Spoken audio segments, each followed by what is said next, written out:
Now, everybody had already been accusing Zero Dark 30 of collaborating with the CIA too much and putting out their propaganda for them. Obviously, in the beginning of Zero Dark 30, there's a scene where there's torture, and it leaves you with the implication that the information they got from the torture helped to capture bin Laden. Now, they don't directly say it in the movie, but there's a heavy inference. Now, in reality, we know that that's not what happened. The information we got from the torture did not lead to the capture of bin Laden.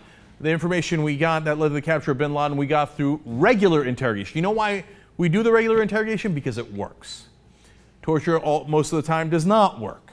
Oftentimes they will tell you whatever you need to know or think that you need to know so that you stop torturing them. So we've seen over and over in these cases, people will just start making stuff up. What do you need?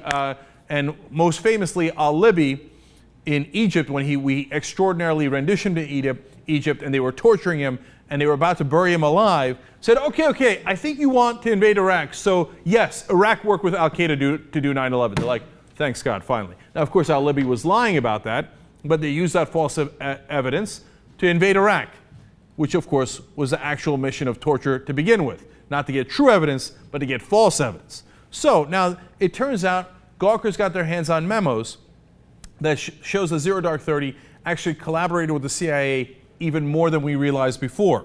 They explained that they had calls where the CIA would tell the writer, Mark Boal, what to take out of the movie that they didn't like.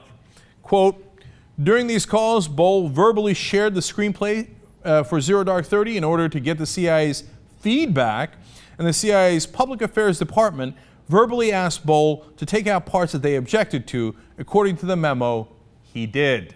By the way, the CIA's Public Affairs Department is a kind word for their propaganda department. So, the CIA also took issue with an interrogation scene that featured a dog intimidating a detainee. Boal took it out.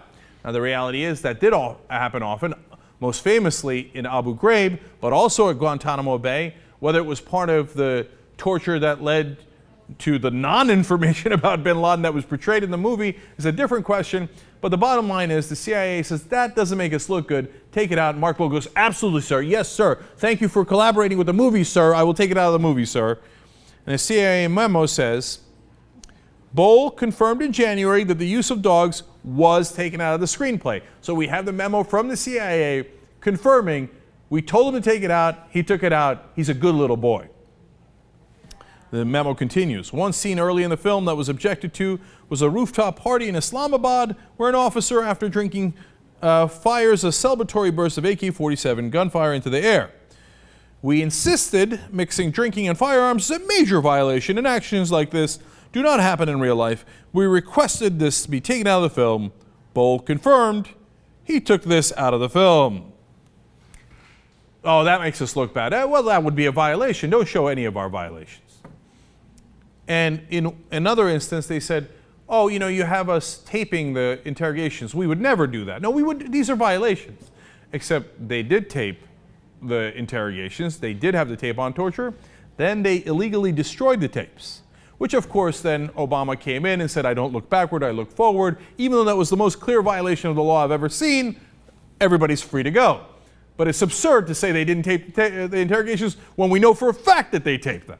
So, and were there instances where they might have drank and fired into the air? Well, certainly Blackwater and the private contractors did that on a regular basis. Could it have been true that the CIA also did it?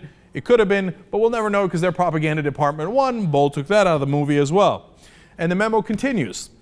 He's agreed to share scripts and details about the movie with us, so we're absolutely comfortable with what he'll be showing. Well, if that ain't a propaganda film, I don't know what is. Here is the CIA saying, we made sure that we took out everything that was uncomfortable to us in the movie. And so in the end, what he's showing is exactly what the CIA is comfortable with.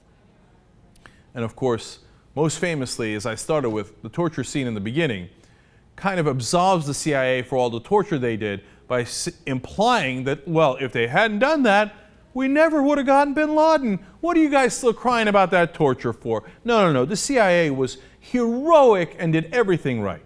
So in the end, this Zero Dark 30 It's a damning indictment of the filmmakers here, Mark Boal and, of course, Kathryn Bigelow as well, because apparently they took their notes directly from the CIA and did their bidding. It's not much of an independent movie, if you ask me.